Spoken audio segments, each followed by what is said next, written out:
Tertúlia. Boa tarde a todos, estamos iniciando mais uma tertúlia. Hoje é dia 29 de dezembro de 2014, segunda-feira.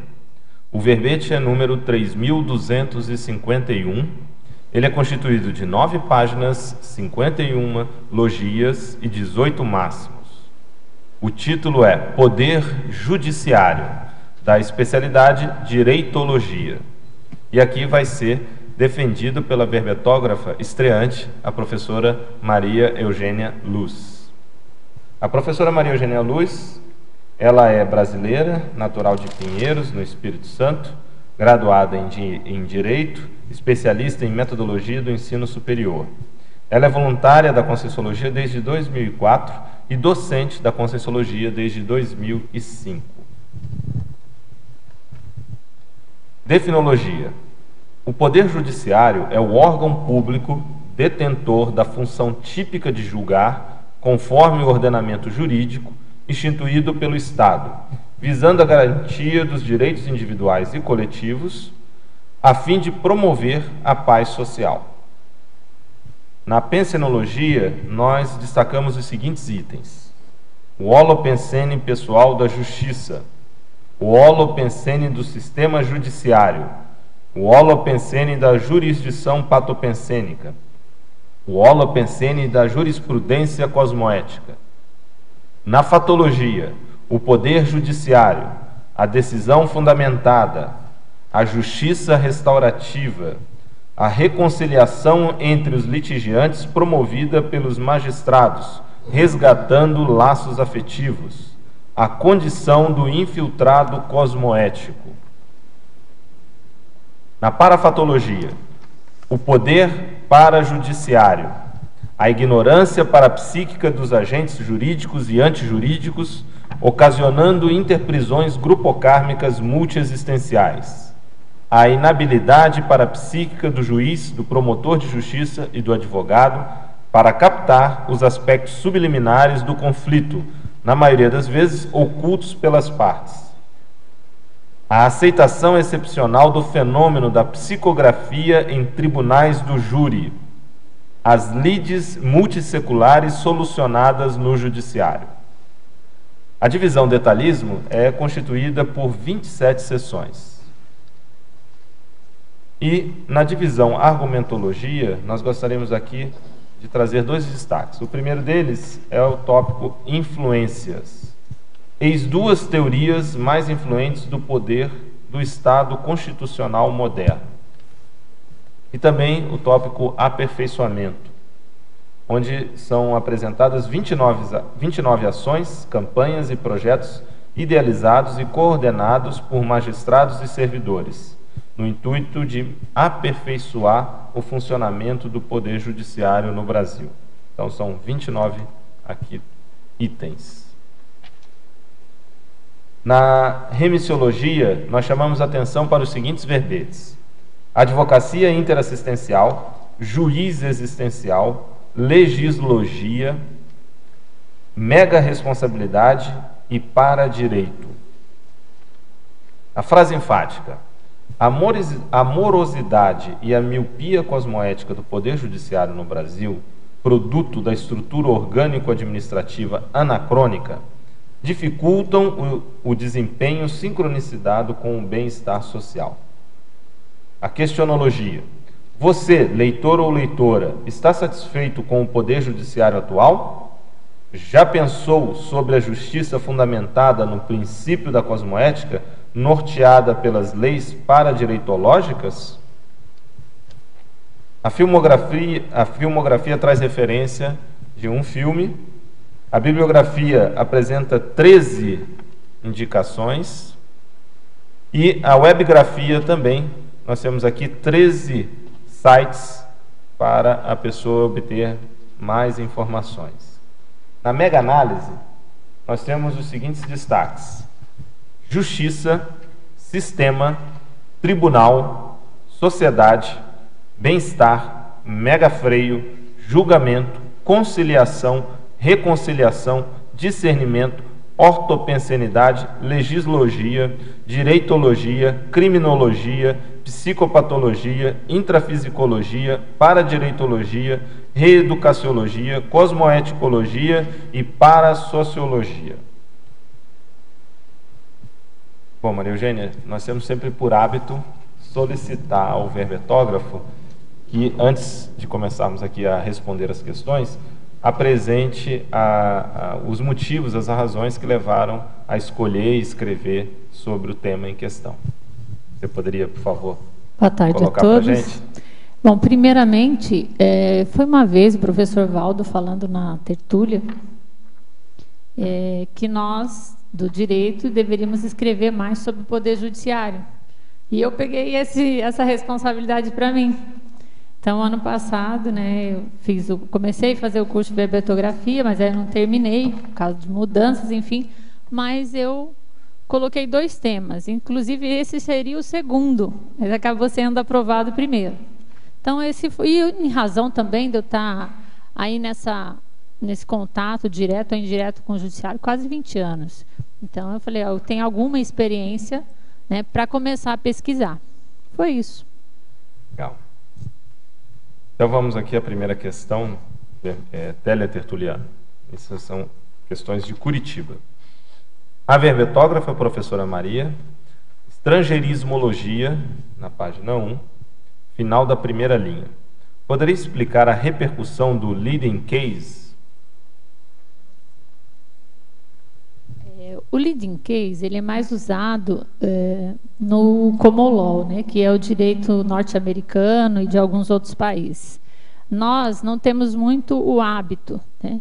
Mas o leading case é exatamente assim, um caso que em torno dele gravitam as outras decisões. Então, seria um caso de repercussão, um caso de referência, pela qual as outras decisões irão se nortear também. Seria uma espécie de jurisprudência, quer dizer, o conceito que a gente tem? Na realidade, ele não é jurisprudência ainda, porque a jurisprudência, são decisões reiteradas. Ele é o primeiro caso. Ele seria o primeiro que se tornaria uma jurisprudência com o tempo, né? Uhum. Em razão das outras decisões. Okay. Pensenologia, página 1 também, primeira linha. Por que o holopensênio do sistema judiciário é tão travado e jurássico no Brasil?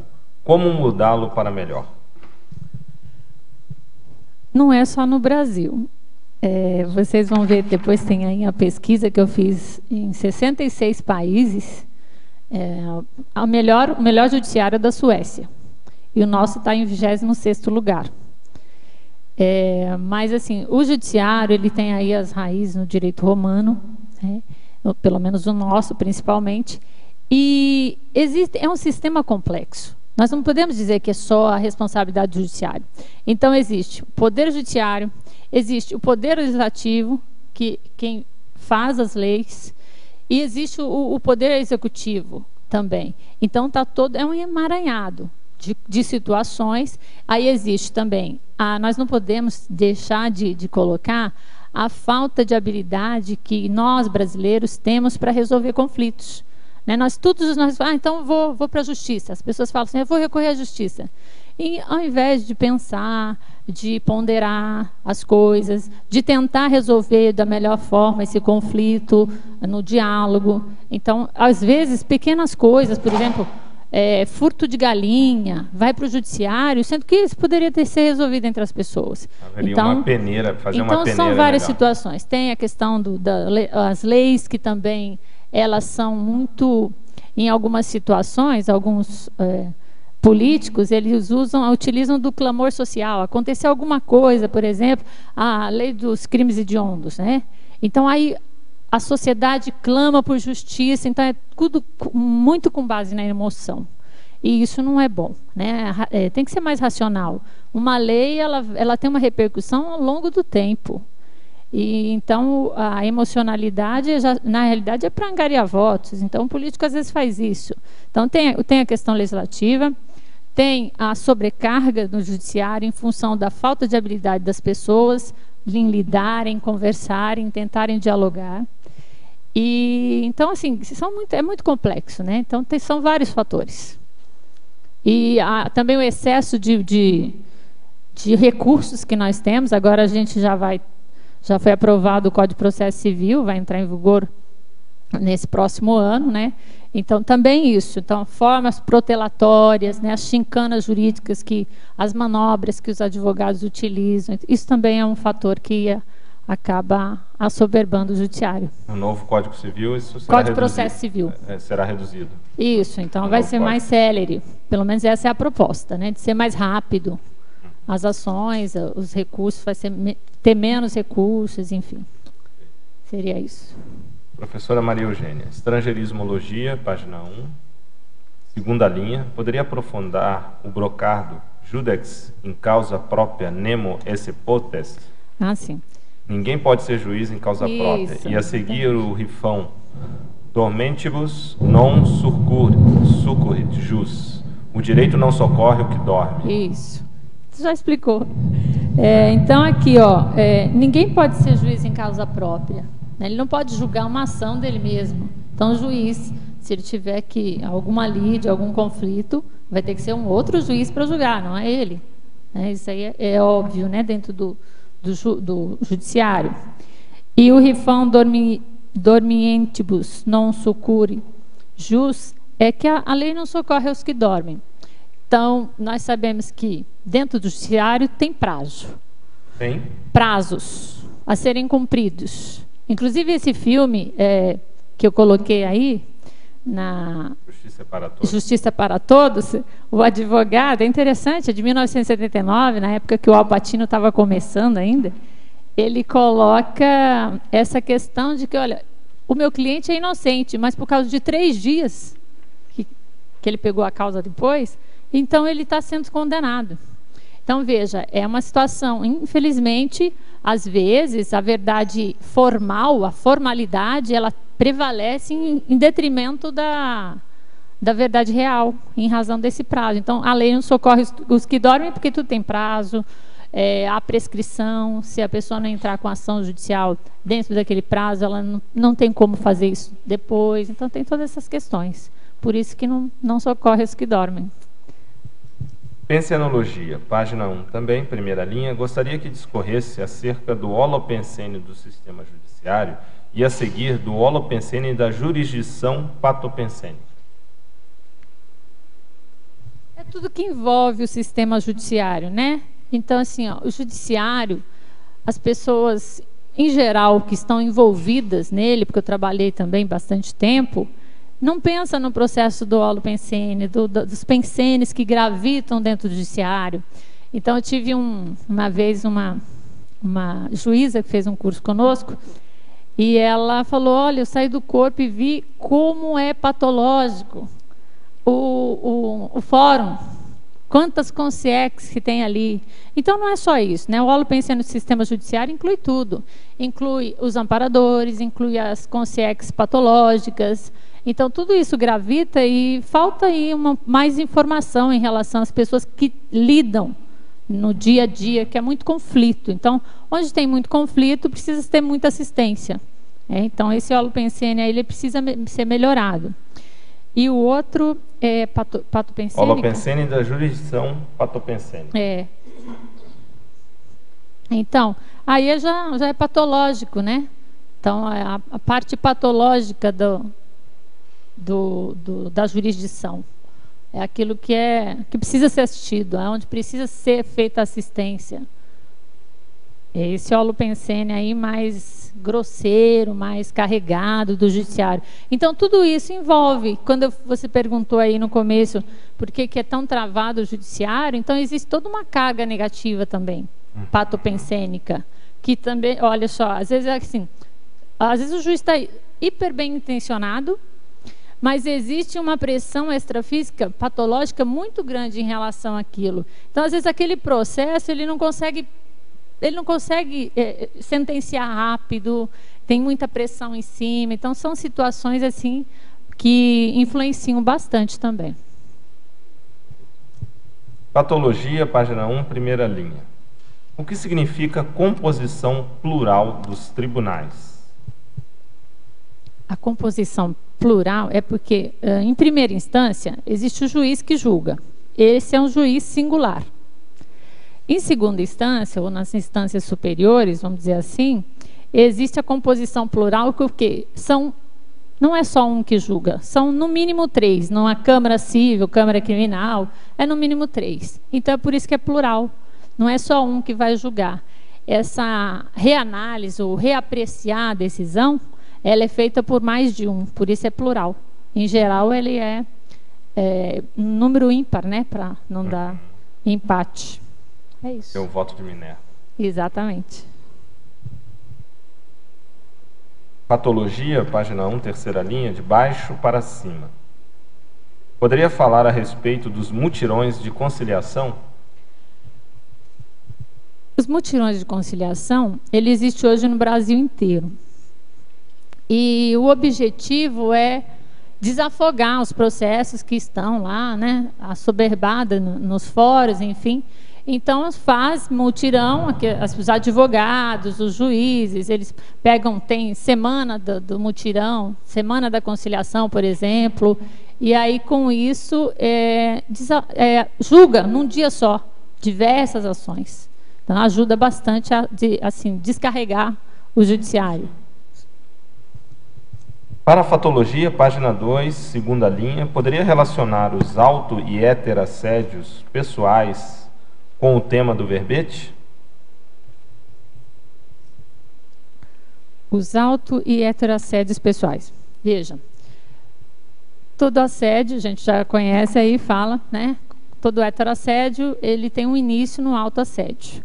Então, vamos colocar aí uma pessoa, um juiz, ou advogado, ou um promotor de justiça, ou a própria parte que tem assédio. Esse autoassédio, ele pode reverberar em relação a todo aquele contexto. Então, aquele processo, ele não vai ter só, às vezes. Então, quando existe o conflito, o que vai acontecer? Existem desses interesses diversos. E nesse interesse, o assédio, ele vai conflitar também no processo energético, multidimensional. Então, veja, quando uma pessoa chega, em geral é assim, né? A pessoa já chega assediada para o advogado. Eu quero resolver um problema e eu estou certo. Em geral, a pessoa quer ganhar aquele fato ali que ela está trazendo. Ela quer ser vencedora. Independente, então ela não consegue, por isso que eu falo, ela não consegue pensar assim, poxa, mas de repente, um acidente de trânsito, por exemplo, simples. Poxa, mas eu que causei, mas por que agora eu quero levar para o judiciário isso ao invés de pagar e resolver a questão? Porque não quer resolver, quer sempre ganhar. É a lei do Gerson, entra aqui também, né? Gersismo. Ele quer sempre ganhar. Eu não vou pagar porque aí a pessoa coloca N situações, eu não tenho dinheiro, mas não usa da neutralidade. Aí entra o autoassédio e o heterassédio. Então fica tudo bem assediado dentro do judiciário. Por isso que o contexto aí tá caminha para esse aspecto. A verbetógrafa, fatologia, página 2, 17ª linha. Poderia comentar sobre a justiça eleitoral competente para julgar as causas relativas à legislação eleitoral realizada e apurada por escrutínio eletrônico com a recente implantação do voto biométrico? Essa aqui eu só coloquei assim mais para as pessoas que não conhecem, né, para explicar bem o que cada uma faz. Então aqui a forma, né, o escrutínio é eletrônico no Brasil. Diferente de alguns outros países, né, que nós temos o voto eletrônico e recentemente o voto biométrico é porque você usa digital, que foi feito para evitar fraude nas eleições, né? O objetivo foi esse. Essa pessoa que está perguntando é de Niterói, onde foi uma das cidades que teve muito problema lá. Problema, né? justamente com o voto biométrico. Agora é interessante que se a gente for analisar, pode simplificar bastante o voto eletrônico, mas os norte-americanos eles não utilizam. E eles são bastante tecnológicos. Né? Ninguém confia, né? Exatamente. E realmente a margem para fraude é muito maior. E a possibilidade de checar é mais difícil, né? Só quem é técnico. Patologia, página 2. É citado uma série de itens nosográficos quanto ao Poder Judiciário. Como uma pessoa comum, fora do Poder Judiciário, pode atuar para solicitar ou contribuir para uma ortoatuação do Poder Judiciário? A pessoa comum, como ela pode contribuir para melhorar, aperfeiçoar o Judiciário, a atuação do Poder Judiciário? Primeiro é começar a pensar melhor dele, né? Claro que a gente não pode ser ingênuo, que tem uma série de fatores aqui, que eu mesmo elenco, patológicos, mas procurar auxiliar, assistir, ajudar no sentido positivo. Então, um cidadão comum, ele pode apresentar um projeto, por exemplo, para o judiciário. Entendeu? Um projeto, são vários projetos, tem Prêmio Inovário, todos os anos aí a gente vê. Projetos que, claro, isso vai ter que conhecer a máquina judiciária, claro, mas com o objetivo de melhorar. Então, esses projetos, eles podem ser apreciados pelo judiciário, pode ser levados para o CNJ ou para o próprio Tribunal de Justiça local ali do estado que a pessoa mora, né? Ela pode fazer algumas observações, colocações. Outra coisa também é que tem as sugestões no judiciário, né? Então você pode contribuir. Tem alguns sites que eles têm lá, colocar sugestões. Isso é uma das formas de contribuir também. Me permite também, Maria Eugênia? Acho que um ponto importante é as pessoas terem um conhecimento maior sobre o que é o judiciário, né? O que é o direito, como é que a sociedade se organiza, e toda a sociedade, mesmo uma sociedade bastante assim primitiva, você tem isso dentro dos estudos da própria antropologia, já tem um sistema de regulação das relações a partir do que seria o direito, mesmo que seja ainda bastante primitivo, bastante primário.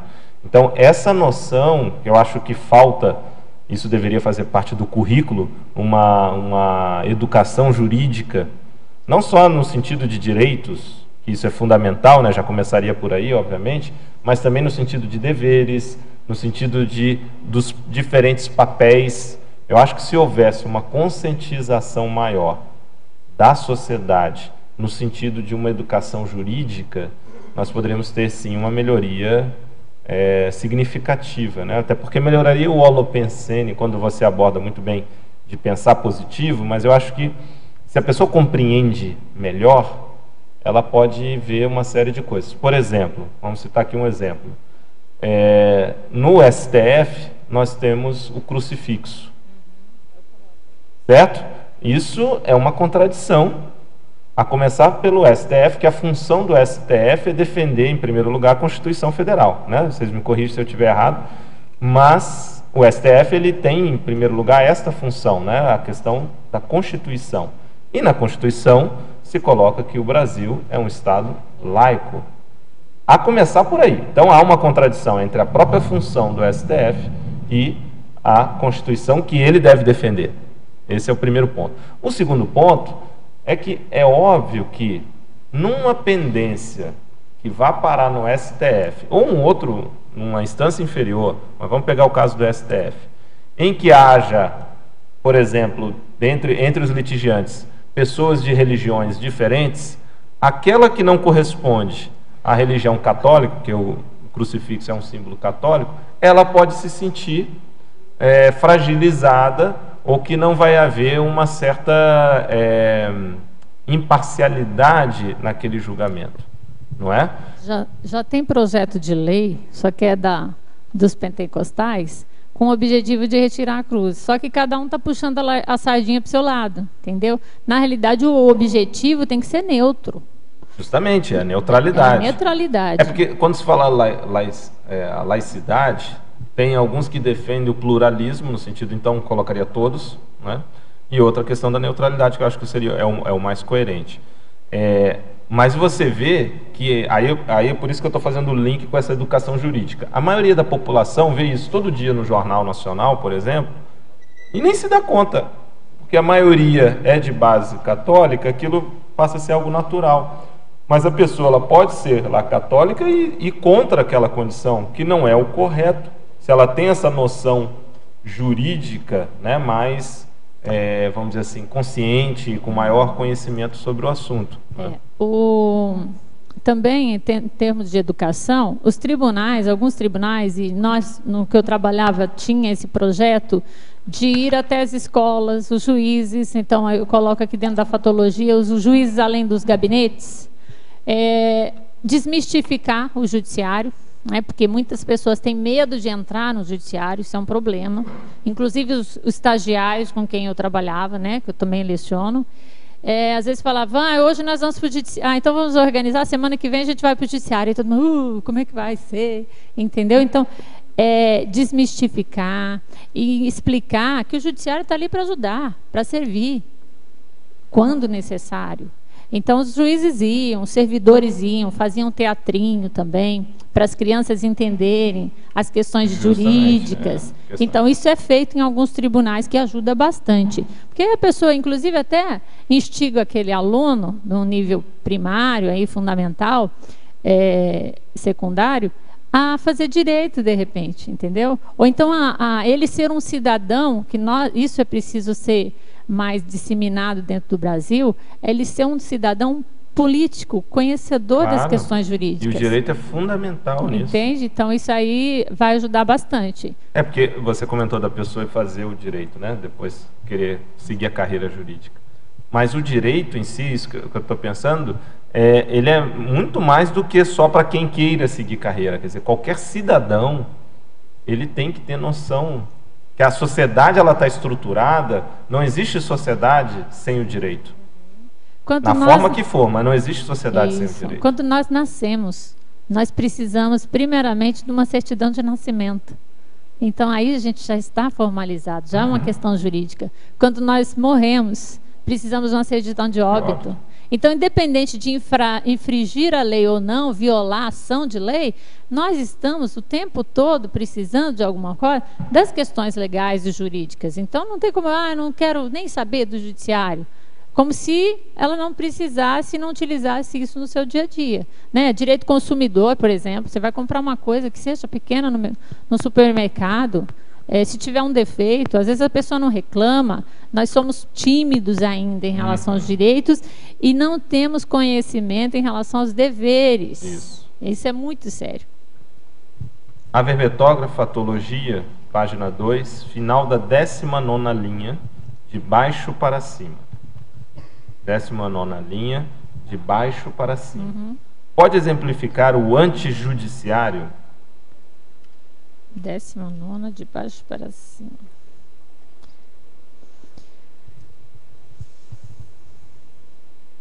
O antijudiciário é aquilo que é contra o judiciário.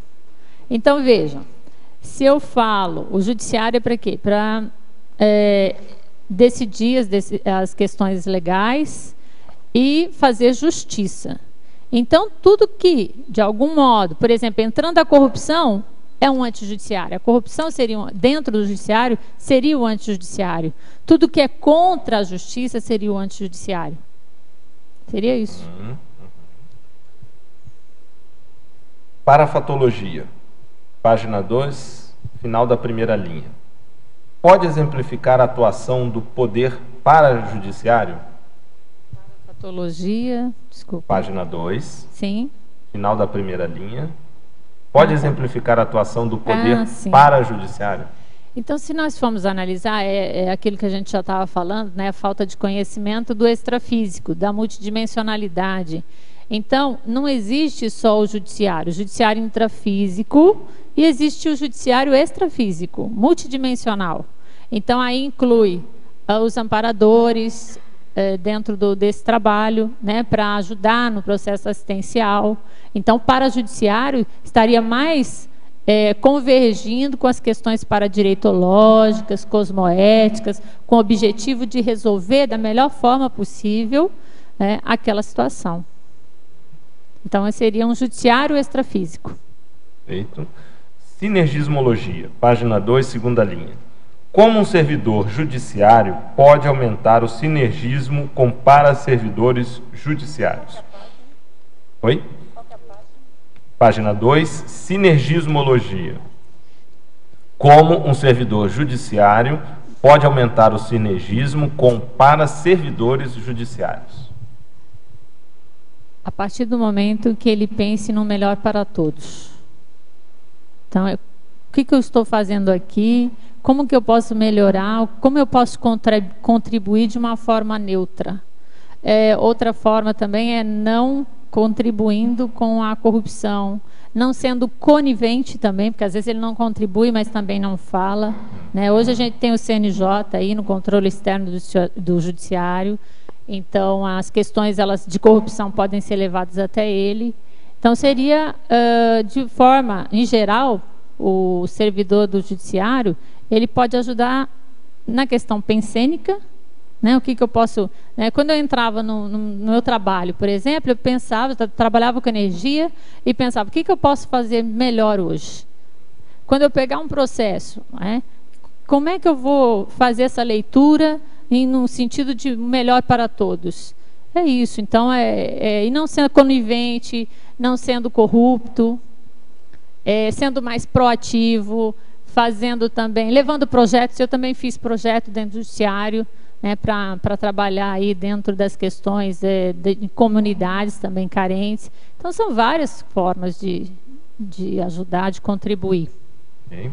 Principiologia, página 3, final da terceira linha, de baixo para cima. Quais os principais princípios do para-direito? Terceiro, é isso que você falou? Segunda? Desculpa. Página 3, final da terceira linha. De baixo para cima. De baixo para cima. Na verdade é a antepenúltima, né? Os princípios do para-direito? Isso. Aí tem gente aí para me ajudar, né? Na verdade você tem um colegiado aqui para-jurídico. Tem muita gente enorme.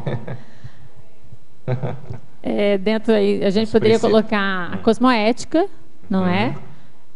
As leis para-direitológicas, então, a gente pode colocar assim, ó, dentro da... Existem as nossas leis intrafísicas e existe a lei da cosmoética. Então, essa que é a melhor para todos. Então, não analisa de uma forma tendenciosa, mas procura analisar dentro de um contexto o que pode ser melhorado e contribuído de uma forma mais neutra também, dentro daqueles aspectos. Mas aí, se o pessoal quiser me ajudar também mais, Marlene aí. Elane. Eugênia, você tinha acabado de falar na questão do que aconteça melhor para todos. Lá na Juriscons, né, a nossa instituição, que a gente fundou há 15 dias, a gente prioriza sempre pensar dessa forma. Lógico que a gente falar em cosmoética é uma palavra linda, maravilhosa, igual eu costumo falar, mas é uma palavra super guarda-chuva, né? Falar, mas o que é cosmoética? Há uma semana, 15 dias, o professor Valdo trouxe um novo conceito aqui dentro do Estado Mundial, que assim, é algo avançadíssimo. Todos nós, inclusive eu, num primeiro momento, ficamos impactados. Então, assim, a gente está, né, engatinhando aí para tentar entender as questões do para-direito, os princípios do para-direito, tentar vivenciar. Mas o que eu gosto muito de falar, principalmente para os colegas lá, que a gente debate muito, é que a gente tem que começar do pequeno, para expandir, porque não adianta a gente querer entender aquilo que é grandão, né, que a cosmoética e o para-direito é algo muito grande. Então, se a gente começa a olhar as nossas pequenas coisas e a colocar a ética acima dos nossos interesses pessoais, a gente já começa a ter um bom norte, um bom encaminhamento das coisas. Mas o que eu mais me identifico desses princípios que o professor Valdo traz é justamente esse que você falou. A gente colocar o outro, o assistente, na nossa frente. Porque o que aconteça o melhor para todos, nem sempre é o melhor para a gente. E isso é muito difícil para uma cultura, né, que a gente já cresce, a gente está no mundo intrafísico, a gente tem necessidades básicas que no extrafísico não temos. Então fica assim, a gente sabe lá dentro da nossa instituição, a gente sabe do gap que tem o para-direito extrafísico e o para-direito dentro da nossa visão intrafísica. Mas se a gente começa a olhar as pequenas coisas e a olhar para o outro na nossa frente, ou seja, colocar o assistido na frente do nosso interesse pessoal, já é um bom começo. Vou passar para o Rafael, que é um dos coordenadores aqui da Juriscons, ele é doutor no assunto. Doutor não, porque doutor é um vício jurídico, né? Não, mas eu concordo com a Marlene, acho que o para-direito ele tende a expandir muito, ser bem mais abrangente, universalista. vai para a questão da maxi-fraternidade, mas a gente tem que começar a ver os pequenos pontos onde podem ser melhorados, né, para atingir essa condição aí mais transcendente. Acho que é por aí.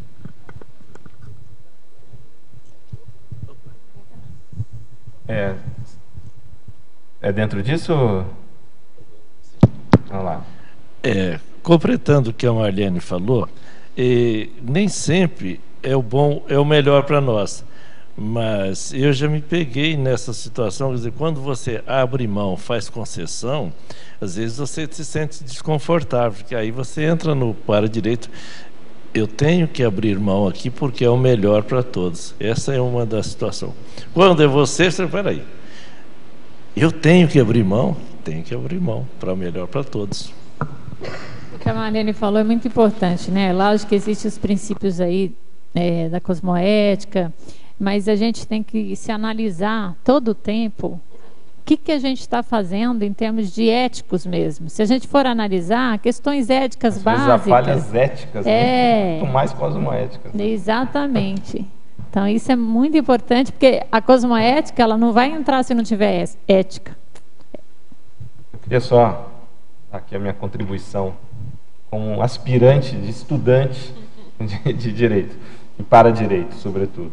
Mas até nas discussões que a gente tem tido muito também aqui na própria mini tertúlia com o professor Valdo e os tertulianos que participam, algumas coisas vão ficando mais claras, até para fazer essa diferenciação entre o para-direito e o direito, e daí poder abstrair alguns princípios. Um deles que eu vejo é que o para-direito ele vai atuar, sobretudo, não no julgamento de uma conduta errada, mas sempre no saldo daquela pessoa, ou na ficha daquela pessoa. Parece uma coisa simples, mas faz uma diferença enorme. E sempre você vai olhar aquela pessoa no conjunto da série X dela, ou seja, das múltiplas vidas. Os atenuantes, então, os atenuantes e agravantes, considerando isso. Então, no direito, geralmente, sempre, ou num primeiro momento, você avalia a conduta para depois ver atenuante e agravante no sentido de reincidência, né, e tal. Mas eu vejo, pelo menos eu acho em hipótese, que no para-direito sempre já vai ser feito o julgamento do saldo da pessoa, da ficha da pessoa. Não é só aquela conduta em particular. Por isso, até naquela proposição em relação ao Estado Mundial, impactou muita gente, porque a pessoa pensa, mas um simples roubo de lápis, a pessoa já seria condenada, né, por uma condição que até envolveria uma prisão perpétua, que seria um pouco radical, mas na verdade não se está vendo só aquele simples roubo de lápis, se está vendo um conjunto que a pessoa, mais uma vez, ela tem aquela atitude. Então ele não é feito de maneira isolada. Então acho que daí dá para se abstrair alguns princípios que são interessantes para a gente pensar. Outro aspecto que na discussão a gente acabou concluindo também é que não existe réu primário. O conceito de réu primário é uma visão, sobretudo, intrafísica. Porque, na verdade, se você considerar sempre o passado, a pessoa nunca é réu primário, não existe. Esse instituto, falando numa linguajar do direito, o instituto réu primário, ele não existe numa visão multidimensional e de múltiplas existências. Então, isso também faz uma diferença enorme no aspecto do julgamento, sempre a condição da ficha. Isso tanto a favor ou contra. Tanto a favor ou contra. Então, são alguns conceitos que são interessantes, ou princípios que a gente pode abstrair, que aí a gente vai entendendo melhor o próprio para-direito. E é interessante também, outro aspecto que é muito utilizado no direito é o direito comparado, né? Só que quando se fala direito comparado, sobretudo o direito comparado entre nações, sobretudo, né? Ou a raiz, né? O direito anglo-saxão com o direito romano e tal. Mas a gente vai entender mais o para-direito considerando as dimensões, as comunex. Então, como funciona uma comunex avançada e como seria aqui? Como que a gente poderia fazer a tradução disso ou de algo que se aproxima àquele padrão que é colocado? Então, são aspectos para a gente considerar na compreensão maior do para-direito nisso daí, né? E por isso é muito mais complexo, né? Muito mais complexo, agora muito interessante, muito estimulante também, né? É muito interessante, é bom a gente fazer sempre show ao vivo, porque aí as pessoas podem trazer informações. Em relação àquela questão do crucifixo, aqui a Teletertuliana mandou a seguinte informação: a título de esclarecimento, alguns tribunais, como o do Rio Grande do Sul, determinaram a retirada dos crucifixos das salas de audiências e sessões de julgamentos. Foi ela. Foi a Vanderlei. Tem infiltrado cosmoético. É ela mesmo. Só que eu quero chegar no STF, tá? Vamos lá, a gente tem que chegar no STF. Mas que é uma vergonha o STF. É uma tendência, eu penso que a tendência é tirar. A tendência é tirar. Seria o mais lógico, né? Mas tem mais coisas, por exemplo, você tem, aí já não é o judiciário, mas você tem no Brasil, as notas, tem lá, Deus seja louvado, né? Sendo um Estado laico. Então tem muito mais coisas aí, mas como a gente está falando do para-direito, você quer falar? Oi, parabéns aí pelo tema, verbete realmente com muito conteúdo. Vamos ver o que eu consigo aqui. Tenho muitas dúvidas, mas vamos por parte, né? Então, eu queria que você olhasse na página 4, tem lá na maniologia. Queria que a gente aprofundasse na segunda linha. Tem assim: a mania de cumprir literalmente a lei. Então, eu fiquei aqui me perguntando como que seria isso. Qual seria a saída dentro do judiciário para não fazer isso? E se isso, por acaso, porque sabe, cada pessoa, né, cada consciência vai ser um tipo de julgamento e tudo mais, só que tem que estar amarrado às leis, só que as leis estão meio arcaicas. Então, a gente sabe que tem esse engessamento, mas se o Poder Judiciário consegue agir de uma outra forma, isso já seria um esboço do para-direito. Queria que você aprofundasse um pouquinho sobre isso. A questão, né? Claro que as leis devem ser cumpridas, elas estão aí para isso. Agora, tem alguns juízes que têm um open mind, a cabeça mais aberta, e eles conseguem abstrair, por exemplo, nos princípios gerais do direito, alguma centelha, assim, olha, aqui dá para ir para um caminho diferente, e tem decisões um pouco diferenciadas nesse sentido. Então, por exemplo, o direito administrativo ele é muito fechado, né? É aquilo que deve ser exatamente como é ali. Mas em algumas situações, eu já conversei com o juiz, inclusive, falou, eu rasguei ali aquele edital, que aquele edital estava, não que estava contra a lei, mas a questão não ia ser justa, entende? São situações excepcionais, mas poderia já estar trilhando por esse caminho aí. Existe um conceito no próprio direito que é o contra-legem. As decisões contra-legem, que é justamente que muitas vezes uma lei pode ser considerada naquele momento, como você falou, injusta, ultrapassada, ou mesmo inadequada. Se a gente retrocede um pouco nos anos 60 nos Estados Unidos, quando você tinha leis de cunho racista. E estavam ali, eram as leis que estavam norteando.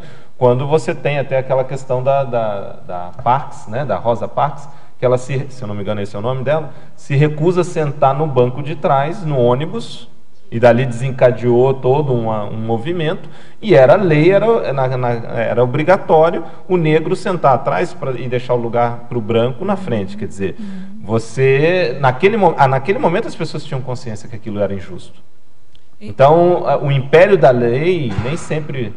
A gente tem que ter muita consciência nesse sentido, né? Nem sempre a lei é justa. Nem sempre a lei é justa. Daí o contra-legem. Só para contribuir aqui com a Maria Eugênia, parabéns, eu não sei se eu vou te fazer pergunta, porque é muita gente. Tem também o princípio do livre convencimento do juiz, né? Que ele pode convencer, ele pode julgar e sentenciar de acordo com o seu discernimento e com as provas dos autos.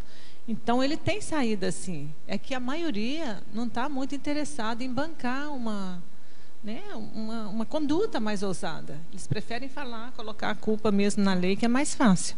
Mas tem saídas. Como é que eles podem. Princípio do livre convencimento. É de acordo com o discernimento dele, com as provas nos autos. Mas isso livre convencimento do juiz. O Rafael vai falar de outra. Princípios gerais do direito. Dentro dos princípios gerais, o juiz também ele pode julgar pela equidade, que é o senso de justiça, né, e analogia, quer dizer, às vezes não tem uma lei específica para aquele caso, mas ele vai buscar em outro caso ou em outro sistema jurídico uma lei que se adeque àquela questão. Então, há algumas aberturas em que pode ter alguma decisão diferenciada. Porque né? às vezes, por exemplo, o juiz, ele quer entrar dentro de um padrão. Então, o Tribunal de Justiça daqui, vou colocar um exemplo, do Paraná, já entende assim, então eu não vou dar uma decisão diferente, É um caminho porque mais é cômodo. mais confortável, é mais cômodo, porque aí também ele vai, eu não vou assim, me indispor, entre aspas, Perfeito. né? Claro que ele tem aí o livre convencimento, a decisão é dele, mas às vezes ele quer entrar no fluxo. Na própria França, final do século XIX, início do século XX, tinha um bom juiz, né? Acho que vocês do direito devem conhecer. O juiz Manot, não me lembro o nome exato, mas ficou com a alcunha do bom juiz.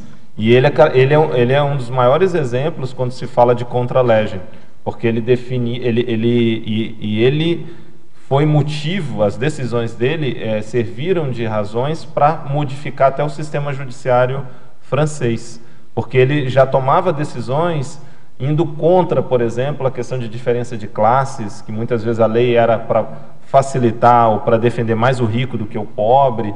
E na época, e ele é muito controverso até hoje, né? Porque muitos consideram que ele também passava da conta. Mas ele é um exemplo de quem não seguiu. Oi?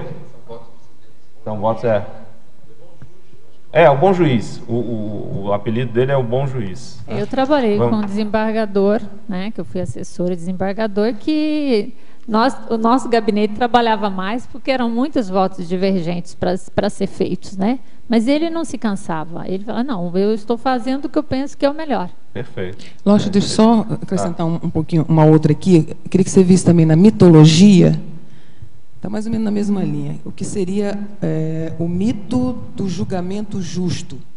Sim. O que você quis dizer com isso? É porque nem sempre o julgamento ele é justo, né? Então, as pessoas acham... às vezes acontece alguma situação, um homicídio, por exemplo, né? Alguém mata uma menina, alguém da família, e aquela família fala, eu quero justiça.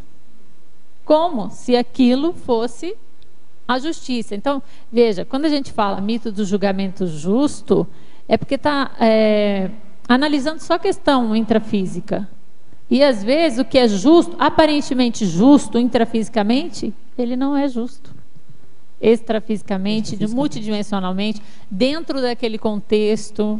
Então, é assim que a gente fala, né? A bala perdida não é perdida, certo? Ninguém ela é encontrada. Ela é encontrada. Por que uma pessoa ela morreu em razão de uma bala perdida? Não foi por acaso. É claro que aqui, eu não vou colocar também, não vamos colocar toda a culpa a responsabilidade na vítima. Mas veja, à toa não é. Alguma coisa dentro do processo da FEP dela, da ficha evolutiva, pessoal, ela tinha que, de algum modo, ela recebeu aquele tipo de morte. Entendi. Então é isso. Levando em consideração essa questão da multidimensionalidade, multidimensional. Ok, obrigado. E também, intrafisicamente, nem sempre, se a gente for analisar, nem sempre intrafisicamente ele é justo também.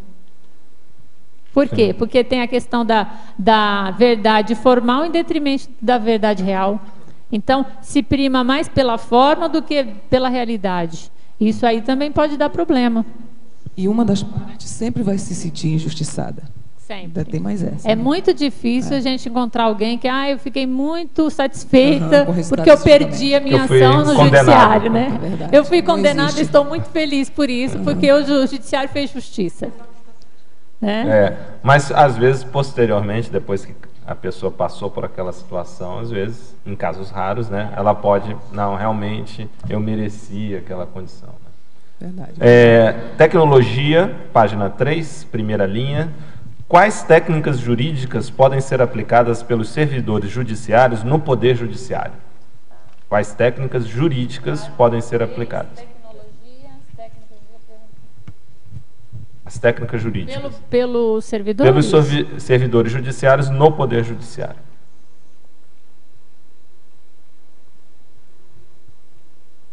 Aqui eu coloco mais dentro dos que estão operando diretamente com as questões de julgamento, né? Vou colocar aqui, por exemplo, Imparcialidade, no caso do juiz, né, seria uma técnica. Até o próprio servidor, o que a gente começa a perceber? Que o servidor ele também é tendencioso. Então, às vezes, lá o escrivão, a secretária do juiz, já fala, esse aí foi o que matou o fulano, entende? Então, uma das técnicas que a gente pode colocar em termos de julgamento, as pessoas que atuam não diretamente, mas de uma forma coadjuvante, seria a imparcialidade em relação a tudo que vem. É uma técnica que ajuda no processo extrafísico isso. Então, olha, vamos ver o que vai acontecer aqui. O que será que tem atrás disso? Então, se a gente for analisar, nós não temos, em geral, pelo menos eu, não temos a noção daquele contexto, multidimensionalmente. Às vezes a gente tem uma brechinha ali. Karmicamente. Karmicamente a gente não sabe o que está acontecendo. Então, a imparcialidade seria uma das técnicas. A boa-fé, no caso dentro do judiciário, né, se usa esse termo, né, a boa-fé, ou seja, a pessoa que está com a boa intenção de realizar, de fazer alguma coisa nesse sentido. Se a gente for analisar só da pessoa utilizar a boa-fé, que é esse termo instituído, já ajudaria muito. Eugênia, né? Eu, como trabalho lá dentro do Poder Judiciário, eu acho que tem umas coisas que eu sempre observo com os colegas. Eu até me sinto muito privilegiada. Todos os lugares que eu trabalhei, eu achei que as pessoas tratam bem. Porque muitas vezes você vai num órgão público e é super maltratado, né? O jurisdicionado não tem valor nenhum. Quem serve o público, né, já chama servidor do público. Servidor público, servidor do público. E muitas vezes essa característica fica ao contrário. As pessoas acham que o público é que tem que servir a pessoa, o funcionário ali. Então, eu acho que se tratar bem o jurisdicionado, igual você falou, a questão da boa-fé, da honestidade, da isenção, isso aí já é, mais mais da metade do trabalho. Porque as pessoas chegam muito carentes de tudo. A maioria que procura o judiciário, muitas vezes não tem advogado, principalmente na Justiça do Trabalho, não tem advogado. Então, é importante a questão de tratar bem o acolhimento ali, às vezes um sorriso, né, ajuda a pessoa. Tem uma coisa que talvez dificulte isso que você está falando, Marlene. Tem aquelas pessoas que vão né, se tornam servidores públicos porque é aquilo que elas desejam realmente e querem fazer. A estabilidade no trabalho. E tem outras que vão justamente pela estabilidade e pelo salário. E aí eu acho que tem um problema grande. Ficam de mau humor, acham que o trabalho é aquém.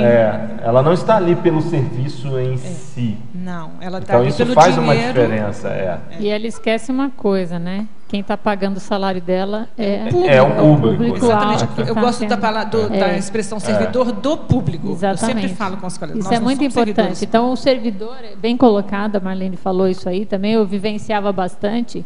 Às vezes, dependendo da forma com que a pessoa chega, independente de quem estiver, de quem chegar, de como chegar, o servidor ele tem obrigação de atender bem o público. Pegando ainda um desdobramento na pergunta, né? Como surgem tecnologia, as técnicas jurídicas aplicadas no Poder Judiciário e tentando fazer essa adequação ao que um servidor público na área judiciária poderia lembrar, até tem um mnemônico, né, chamado LIMP. Esse LIMP, um mnemônico que um ato legislativo deve ter, o L, princípio da legalidade, o I, princípio da impessoalidade, P, princípio da publicidade, tornar público o ato, e o E, que é acrescentado, o princípio da equanimidade. Só esse mnemônico LIMP, legalidade, impessoalidade, moralidade e publicidade, isso a pessoa, o servidor público trazendo para a sua atuação, já são princípios ordenadores. Perfeito. Que cobrem a área. Isso teria que entrar no eficiência CPC, também, né? Eficiência também. Sim, o E de equanimidade tem algumas outras. Limpe. Algumas outras. Bem lembrado, Maria Eugênia. São os princípios da administração pública, né? Isso. Essa máxima, Locha, assim, né? Eu que criei o mnemônico, assim, para lembrar que é prova de concurso e tal, mas serve perfeitamente como ordenador, regulador da atuação de um servidor. Perfeito. Pessoal, eu sei que tem várias pessoas, você está provocando aí com seu verbete, culpa sua, vai ser julgado.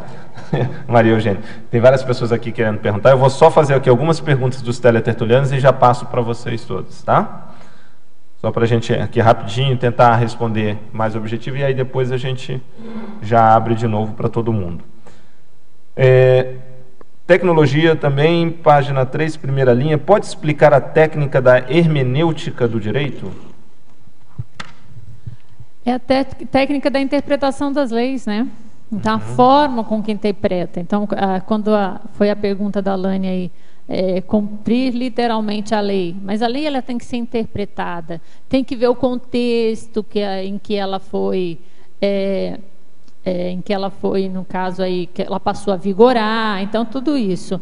Então, algumas leis, por exemplo, dependendo da situação, elas já estão ultrapassadas, elas nem estariam, não deveriam estar vigorando. Né? Então, a hermenêutica, o juiz utilizando a hermenêutica, ele vai agir aí com mais justiça, com mais senso de justiça. A hermenêutica ajuda bastante nesse sentido.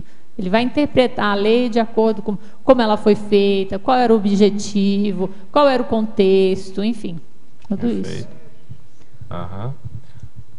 A verbetógrafa, sindromologia. Poderia explicitar a síndrome da juizite? Essa é famosa, né, gente? Então, aí a gente viu recentemente, né? O juiz que tentou embarcar, chegou atrasado. Exato, ali foi um piti. Um piti juizite. Na verdade, ultimamente tem tido muitos casos, né? Então, assim, às vezes, a juizite é o salto alto, o nariz empinado, né? Que ele acha que ele é juiz, ele está superior a tudo e a todos. Então, hoje a gente já tem muitos juízes, eu conheço alguns, que são totalmente contra isso, né? Tem alguns que até vieram por aqui também, que o juiz, ele vai ajudar muito mais com exemplarismo. A gente tem a Vanderlei, né, aquela desembargadora, e a gente vê a forma. Eu falei, você não tem juizite, Vanderlei. A forma com que você se posta é um exemplo para os demais, porque ajuda bastante, né? Não precisa ter esse salto alto, não precisa ficar, vamos colocar assim, vomitando, como se estivesse vomitando conhecimento, né? Eu sei mais que todo mundo. Então, isso é uma coisa que o juiz de bom senso não tem.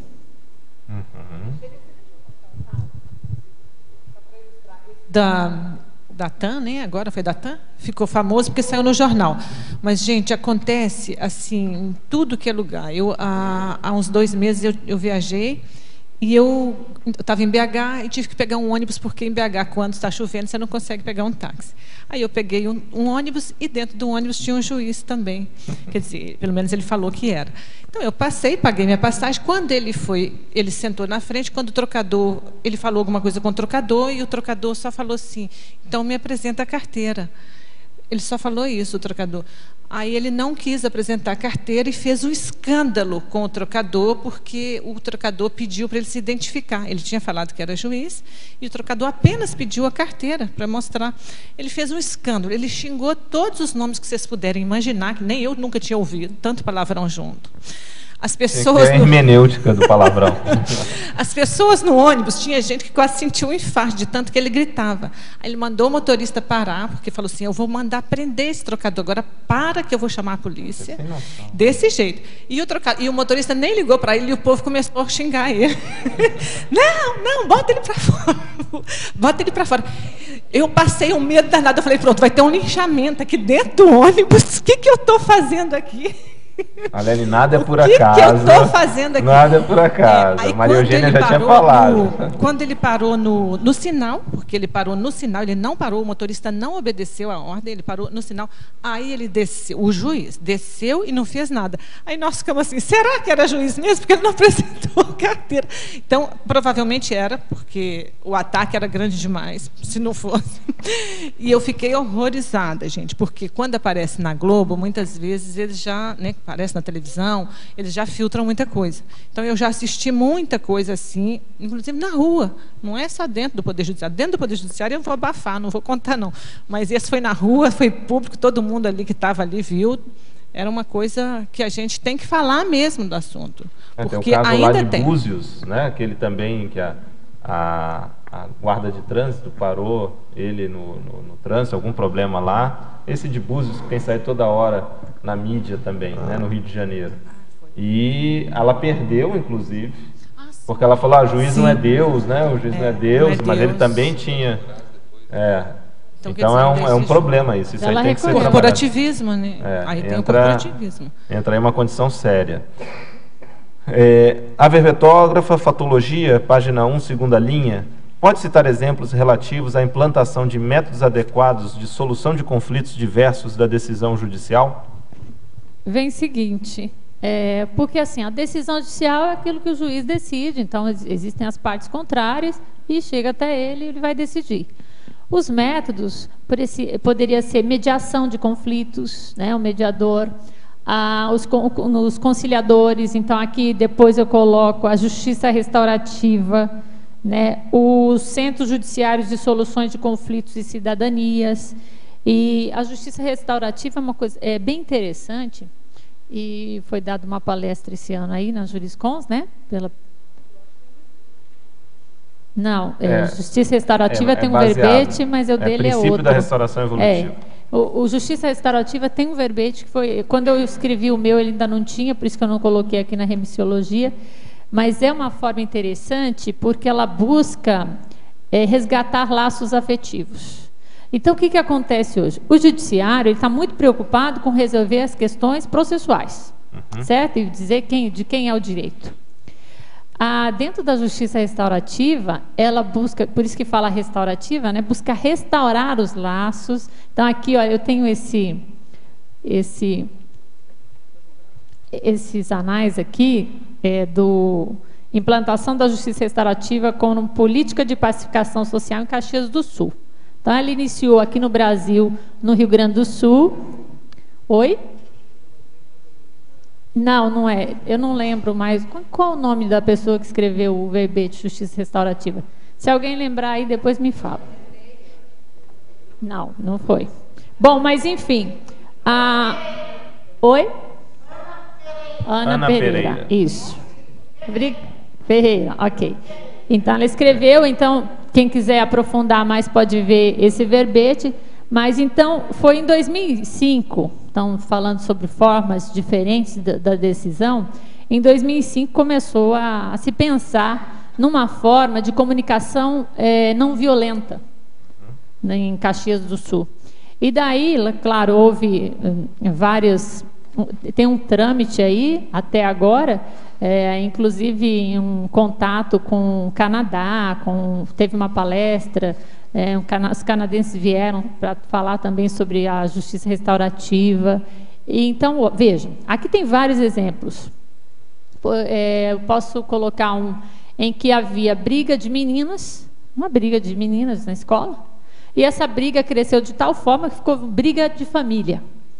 Então, já virou o pai, a mãe. Então, e aí entrou a justiça restaurativa, com o objetivo de melhorar, de resolver aquela questão. Então, veja, quando eles chegam, eles não chegam com um ar de superioridade. Então, entra para ver quais são, às vezes, se ouve isoladamente cada um, qual que é a dificuldade daquela pessoa, qual que é a mágoa, qual que é o problema, o que ela quer, qual que é o objetivo.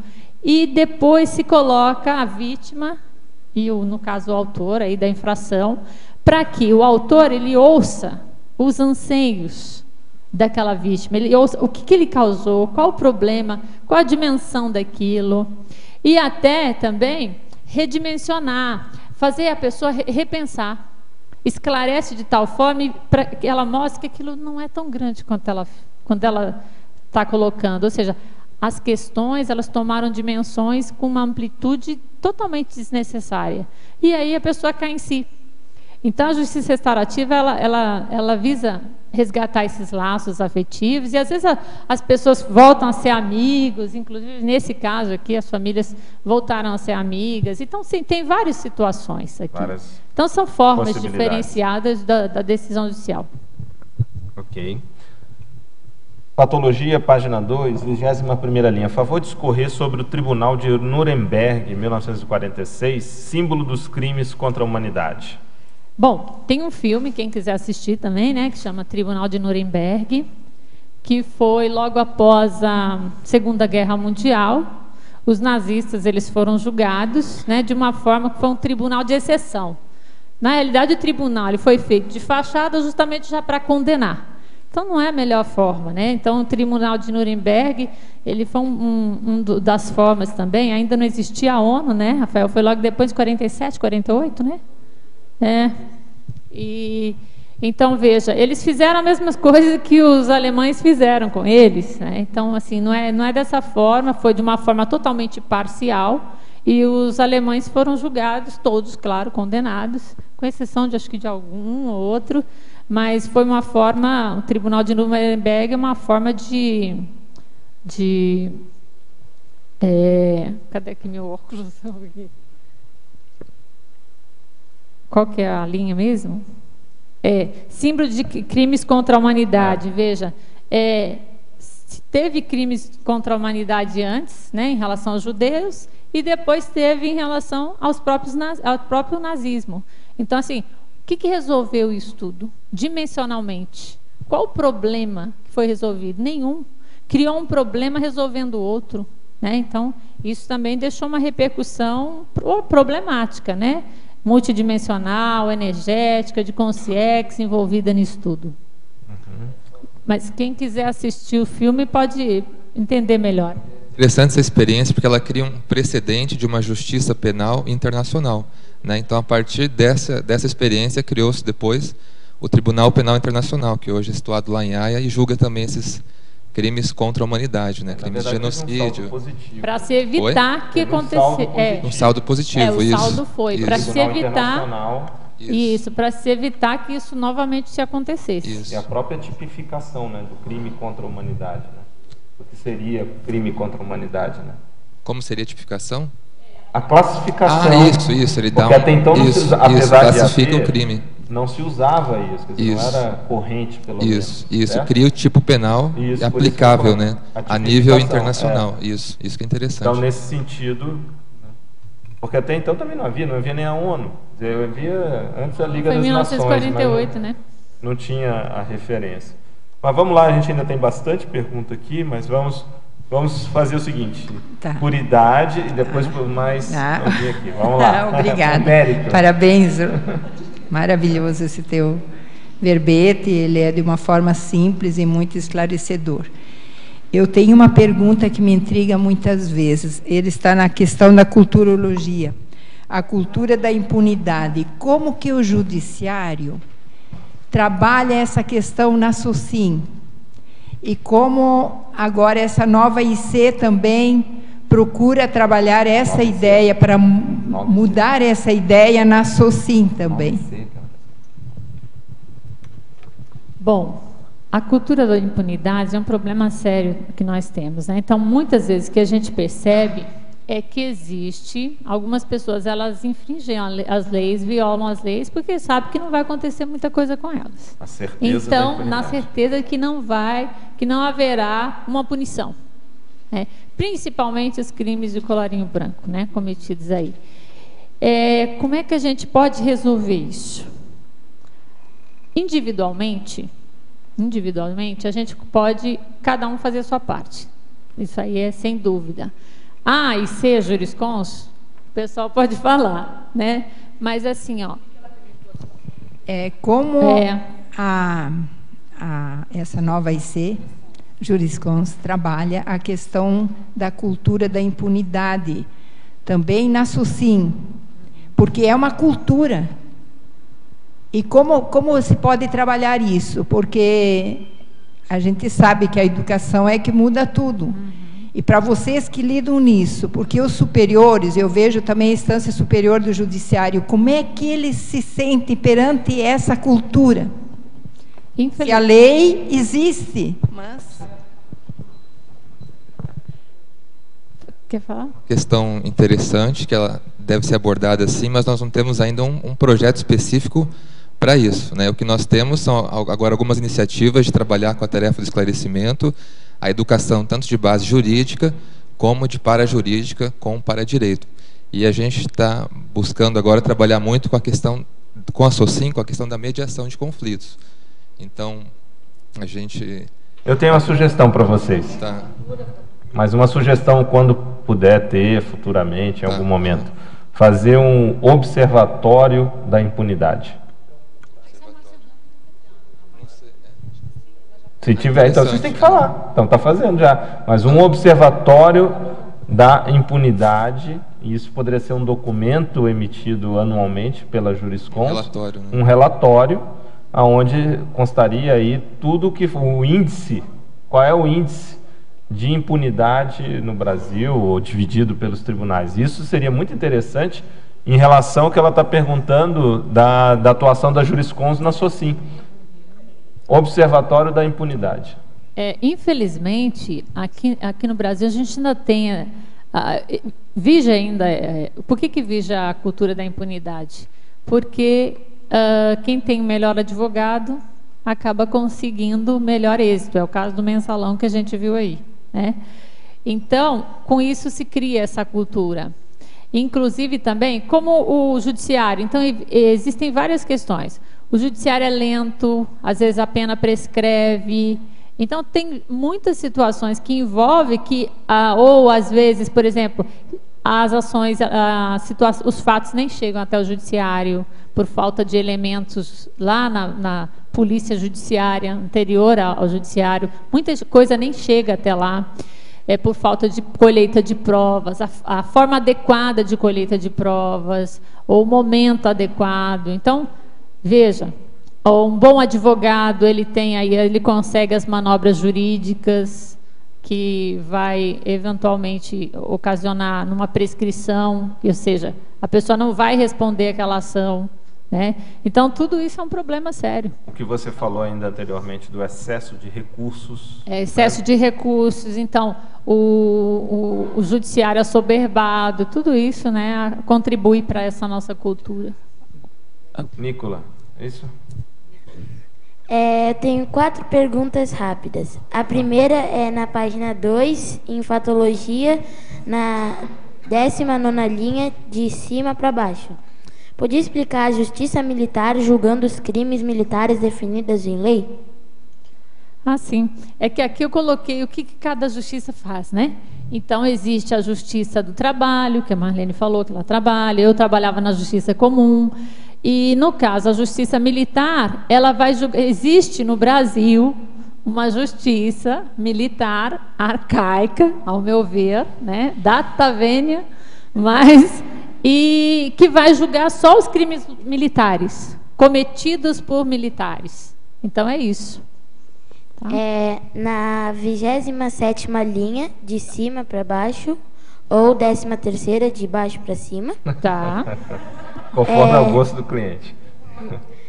Podia explicar as carteiradas dos magistrados sendo instrumento de poder? A gente falou aí um pouquinho, né? A juizite entra nisso. Então, ele dá a carteirada lá, olha, eu sou juiz. Ele mostra a carteira.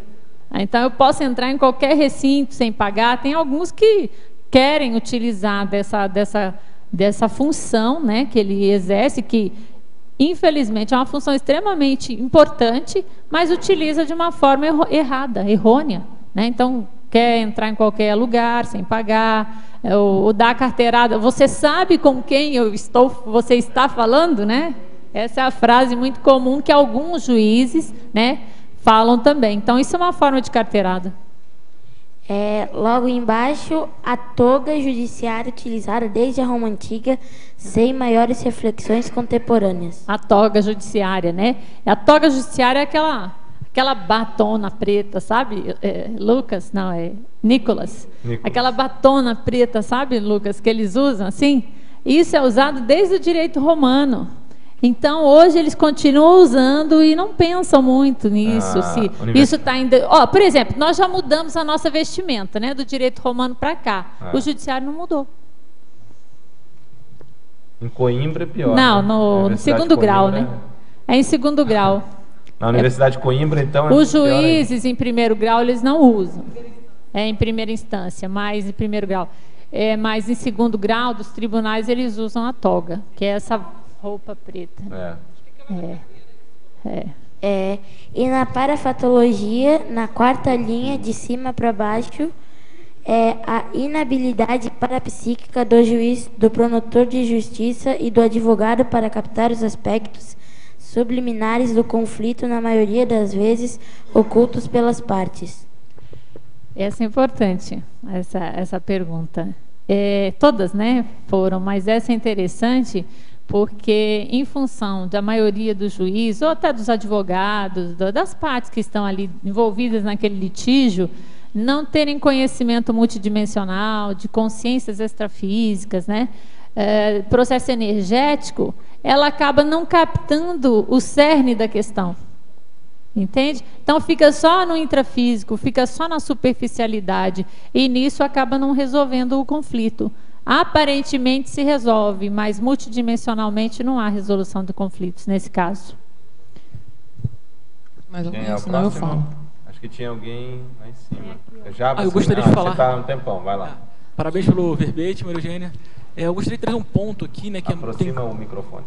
Só aproximar o microfone, tá ligado? Um ponto que vem sendo muito, que é a questão da parcialidade dos juízes, né? E isso vem afetando o senso de justiça.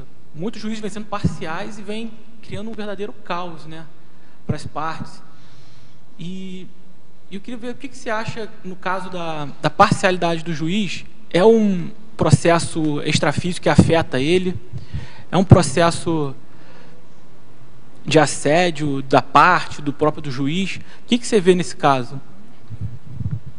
Primeiro, a gente tem que pensar numa coisa, né? Quanto menos preconceituoso é o juiz, mais imparcial ele vai julgar. E nós, em geral, não só juiz, nós, em geral, nós somos muito preconceituosos. Então, o preconceito, ele já é uma forma parcial de resolver um problema. Então, por exemplo, às vezes é uma etnia, ou é a cor da pele, ou é a forma com que a pessoa chega, enfim. Então, todos nós temos os nossos preconceitos, mas o juiz ele tem que trabalhar isso de uma forma a minimizar, pelo menos, a resolver, a ele procurar ser imparcial na vida dele, no dia a dia, no seu cotidiano, que isso vai ajudar no julgamento. Quando o juiz ele é parcial, é perceptível. A parte, ela sente muito mais, o processo emocional, ele fica muito mais exacerbado em relação àquela. Ou seja, o juiz, ao invés dele resolver o problema, ele vai criando mais problema e pode até ocasionar numa interprisão grupocármica. E isso é mais complexo, mais sério, que pode ir aí multissecular. Vamos lá? Oi. Pode. Quem que vai? Só na ordem. Eugênia. Só seguir a ordem. Eugênia, aqui, ó. Na parafatologia, na última frase, as lides multisseculares solucionadas no judiciário. Tu tem alguma casuística, ou de filme, ou que tu leu algum livro, ou até pessoal? Porque eu fiquei pensando nisso aqui, que na realidade isso aqui também poderia, através de uma projeção, a pessoa também ter essa casuística, né? Tu tem alguma coisa, algum relato? Não, especificamente não. O que acontece é o seguinte, dependendo do senso do juiz, dependendo do nível de lucidez dele, ele pode sim ajudar num conflito multissecular.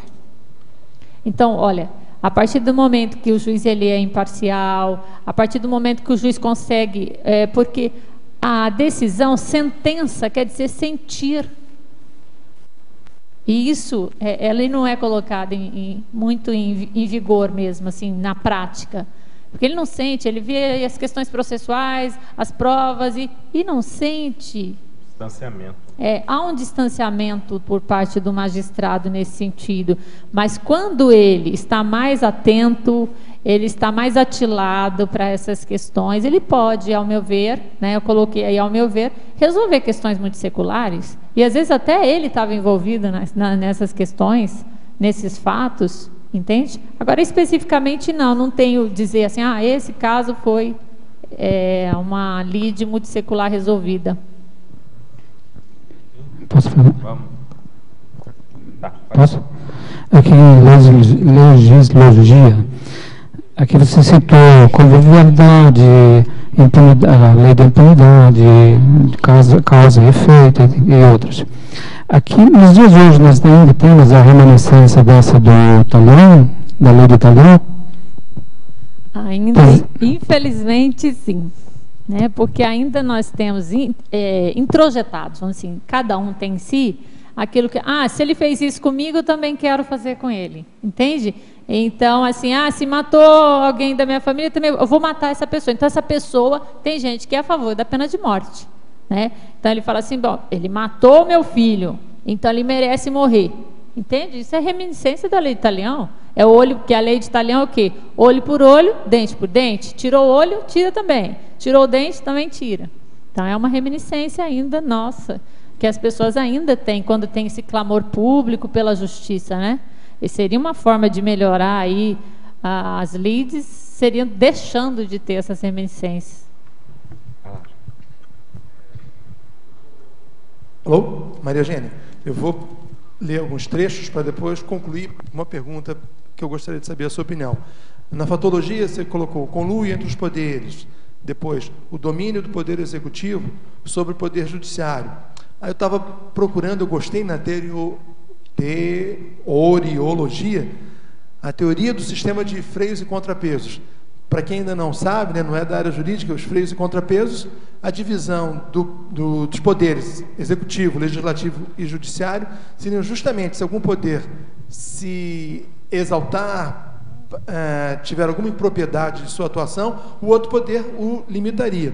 E pensando nisso, nessa teoria do sistema de freios e contrapesos, e ao que havia sido falado um pouco antes, a justiça, quem tem dinheiro paga um advogado, muitas vezes, você colocou aqui as leis lacunosas, suscetíveis de brechas para absolvição do réu.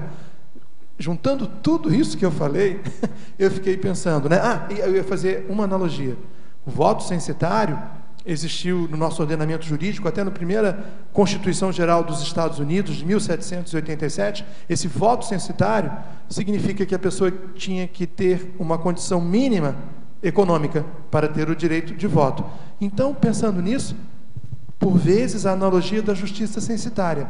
Aqueles que têm uma disponibilidade financeira volumosa, bastante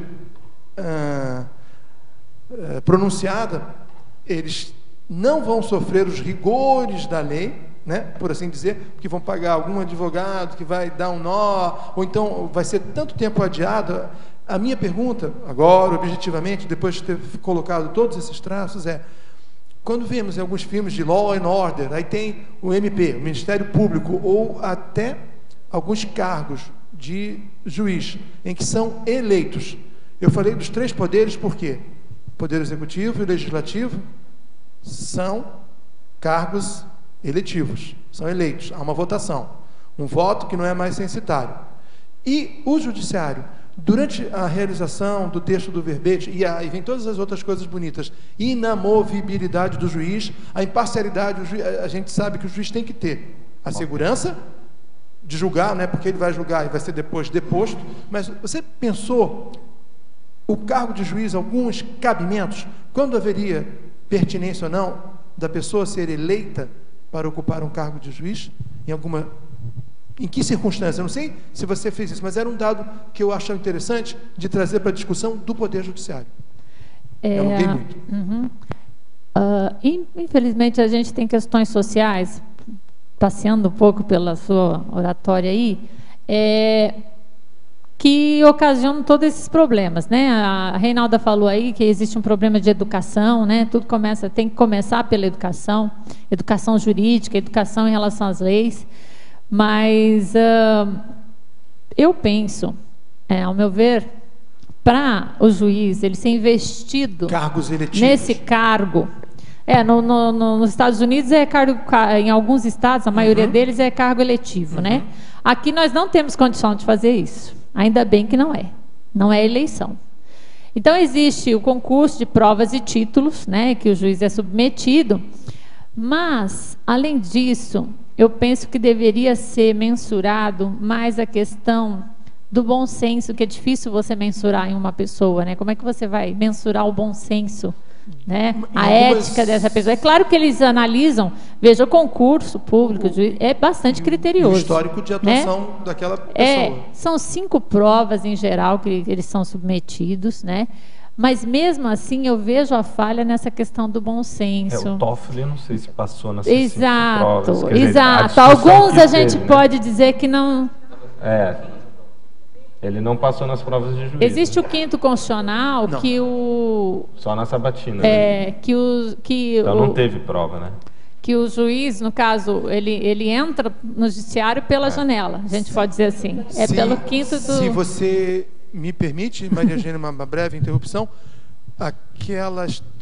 o termo bonito, notório saber, dá exemplo do magistrado, do advogado eleito para o Supremo, notório saber, é questionável, né? É questionável. Então, tem juízes. Então, o 5º constitucional, ele é questionável também. Por quê? Às vezes entram pessoas que é advogado ou promotor de justiça com notório saber jurídico e tem bom senso e trabalham muito bem. Eu tenho conhecimento que no Rio Grande do Sul a reputação é ilibada, né, que no Rio Grande do Sul os desembargadores que estão no Tribunal de Justiça do Rio Grande do Sul são que entraram pelo 5º constitucional, que não fizeram essa prova, mas por essa forma de entrar no judiciário, são muito bons. E eu já conheço alguns que entraram que não têm esse... E se a gente for mensurar esse notório saber, ele não existe. Quer dizer, nenhum processo seletivo vai ter falhas. Ele é perfeito. Nem curso intermissivo, o processo seletivo de curso intermissivo é perfeito. Senão todo mundo seria completista. Senão todo mundo já estava aqui. Não, ele seria completista. Isso aí seria cair no mito, não é? Mas o que acontece é ter pelo menos algo que aumente a probabilidade, acho que isso da pessoa certa no lugar certo, não é? E que seja, vamos dizer assim, do ponto de vista moral, do ponto de vista de justiça, seja o mais correto. Eu acho que essa pergunta do Jarbas, ela é bastante pertinente, porque hoje você tem um vício dentro da própria teoria que você coloca, né, já lá do Montesquieu, dos 3 poderes, você tem um poder que é submetido na sua seleção aos outros 2, né, quer dizer, a indicação do executivo e a aprovação do legislativo. Então, o judiciário ele já fica numa situação, pelo menos ao meu ver, já prejudicada nesse aspecto. E aí você tem as alternativas, quer dizer, no modelo americano, que você muito bem citou, você tem, em alguns casos, o processo de eleição, que é problemático, porque aí você corre o risco de você ter juízes, ou você ter dentro daquela instância, em diferentes instâncias, que vão ter mais o cunho popular. Isso. E quando você tem isso, você corre o risco de ir pela ditadura da maioria, quebrando aquela condição do contrapeso, que não é só em relação aos 3 poderes, mas também em relação à maioria dentro de uma sociedade, e aí você tem o problema da minoria que acaba sendo prejudicada. Então, por quê? Porque aí ele vai pelo voto, e aí tem um cunho muito mais popular, de seguir a pressão popular para que se tenha aquela condição. Então esse é um problema. Rapidinho, só para... Eu compreendi bem, uma parte que você falou, e a Maria Eugênia também, uma possibilidade, algo que possibilitaria isso, seria o incremento efetivo da educação média da população. Mas mesmo assim, se fosse por esse sistema... Conversando até com um coordenador de curso de Direito, eu atendo várias instituições, né, profissionalmente, e a gente entrou nessa discussão. A proposta que ele defende é que, pegando no nível do STF, né, no nível do STF, fosse um cargo eletivo, mas dos operadores do direito dentro do sistema judiciário. Quer dizer, entre todos os que atuam no sistema judiciário, haveria uma eleição, seria dentro do próprio poder judiciário, para que esta pessoa, esse juiz assumisse o cargo, né? Como tem, por exemplo, o nome desse juiz aqui de Curitiba, que está nessa operação do Lava Jato, o nome dele está surgindo dentro do próprio Poder Judiciário para que ele assumisse aí uma próxima vaga do STF, se eu não me engano. Isso seria um. Mas existe, ao meu ver, existe uma outra alternativa que eu acho que seria mais adequada, que é a proposta pelo J. Vasconcelos, não especificamente para o Poder Judiciário, mas sim para cargos executivo, né, e o próprio legislativo também, mas eu acho que poderia caber muito bem na questão do judiciário, que é o quê? É o sistema de habilitação, autohabilitação, mas habilitação também que ele teria critérios mínimos, como que você colocou, o processo, o notório saber, a reputação ilibada, quer dizer, você teria uma série de elementos, teria de repente ter feito uma determinada formação, né, um curso e tal. Isso seriam os requisitos para que ele pudesse se habilitar. Então, teria que atender isso, teria que ter a autohabilitação, quer dizer, eu quero concorrer, e aí você poderia ter o sorteio. O sorteio você eliminaria aquela condição em que, quer dizer, o sorteio só, obviamente, entre aqueles que atendem os requisitos que foram estabelecidos. Mas aí você, em relação ao que existe hoje no Brasil, cortaria o processo de dependência e, vamos dizer assim, o vício em relação à nomeação que é feita pelo Poder Executivo, porque aí já vai com, pelo menos em tese, pode ir, né, com uma tendência a atender às condições, né, do poder, a favorecer o Poder Executivo, quando há situações que envolvam o Poder Executivo, ou até mesmo Legislativo, e também você evita a condição popularesca que pode acontecer como no modelo americano, onde você depende de voto. Então, eu acho que essa proposta de no caso não seria pontuação nesse caso, que o sistema que o J. Vasconcelos propõe é o SHP, né?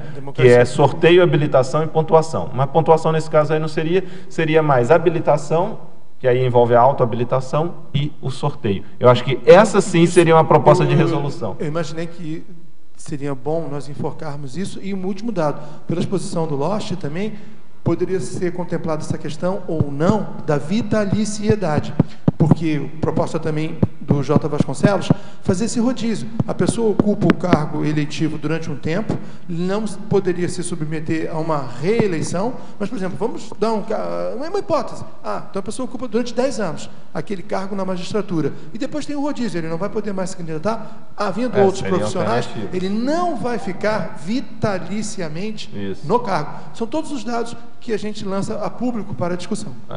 Obrigado. Vocês queriam falar? Ô, Lócio. Vamos lá, tem lá. Só completando aí o SHP, o SHP não permite o sim e o não, que é bem diferenciado. Se você tem um projeto e tem duas pessoas... É o sistema de pontuação. É sistema de pontuação, então ele não permite o sim e o não, porque não tem corporativismo. Alenor, isso é quando é projeto. No caso ali a gente está falando da eleição de um cargo, por isso que eu excluí o pontuação, porque aí seria as pessoas que têm as pré-condições, né, então apresentariam os requisitos, os pré-requisitos, e a partir dali seria sorteado entre aqueles que se habilitaram com os pré-requisitos. Ok, do J. Vasconcelos, que é o projeto dele. Justamente.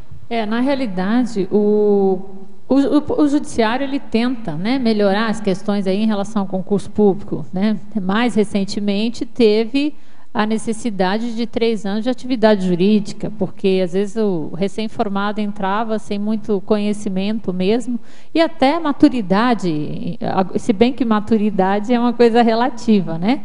Mas em geral, às vezes com 22 anos ele já era magistrado, então estava tendo alguns problemas e colocou os 3 anos a mais aí de atividade jurídica para tentar pelo menos amenizar essa questão. Então sempre está tentando melhorar em relação às questões jurídicas, mas as questões de seleção, processo seletivo, mas tem falhas, claro, né? Mas vamos lá, Rosário. Microfone, liga. Ok, tá bom. Obrigado aí, parabéns pelo verbete. Assim, eu trabalho na área de segurança, né, há muito tempo, e uma das coisas assim, que eu sempre penso sobre a justiça e por que se tirar uma pessoa de uma circulação na sociedade não é em função da punição, né, se é punível, mas em função de uma reeducação. Né? Então, quando se fala assim, a cultura da impunidade, muitas vezes é porque as pessoas sabem que se forem presas, né, isso não precisa ter um nível cultural independente, ali é uma escola em que se ele entrou ali como um ladrão de um lápis, como o colega citou, ele sai dali um excelente ali profissional do crime, né? Então acho que a palavra reeducação, que às vezes muitas vezes não é falada, né? A gente fala muito em punição, ou punir ou não punir.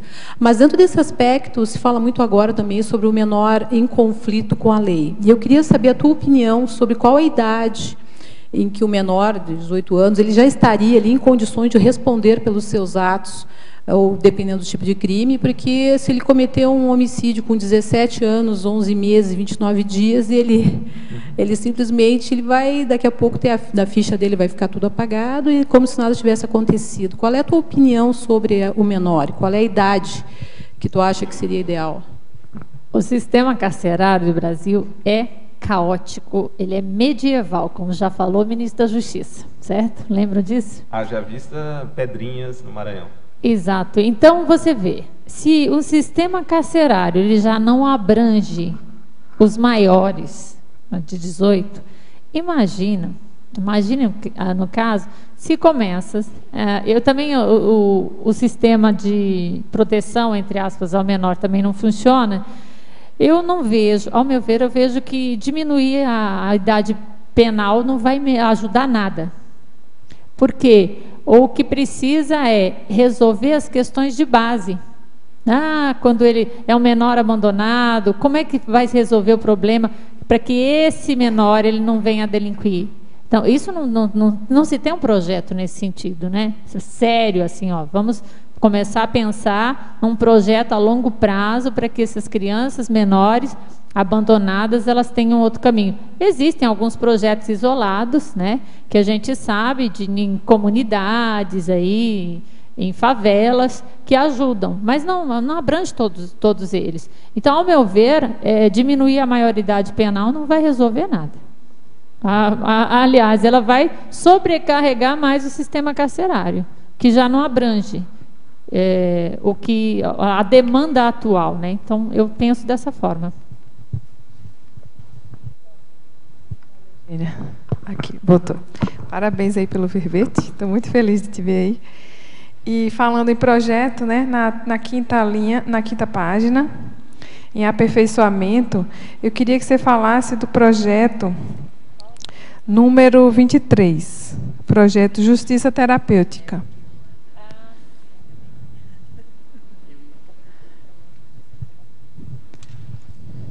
Aqui, ó.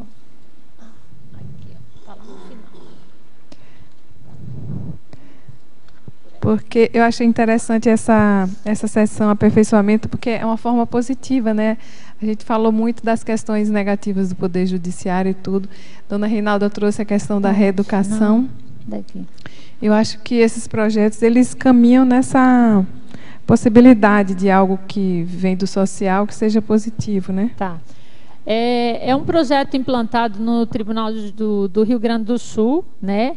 Eu só vou pegar, porque eu não lembro todos, gente, e de cabeça assim, não lembro todos não, porque são muitos. Só deixa eu pegar aqui, se eu consigo...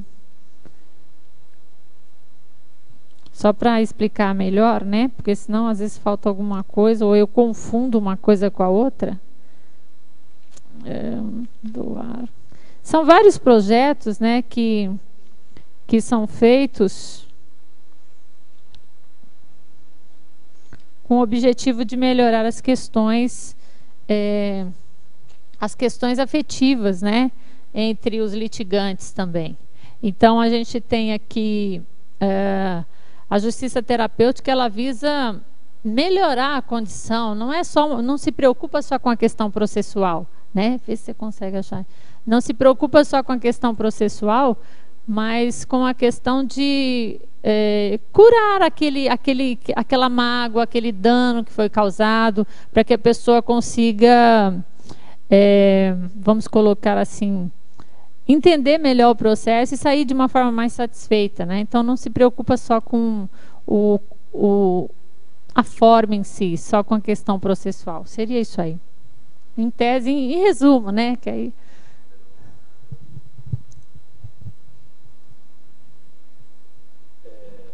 Página 3, Principiologia, de baixo para cima, terceira linha.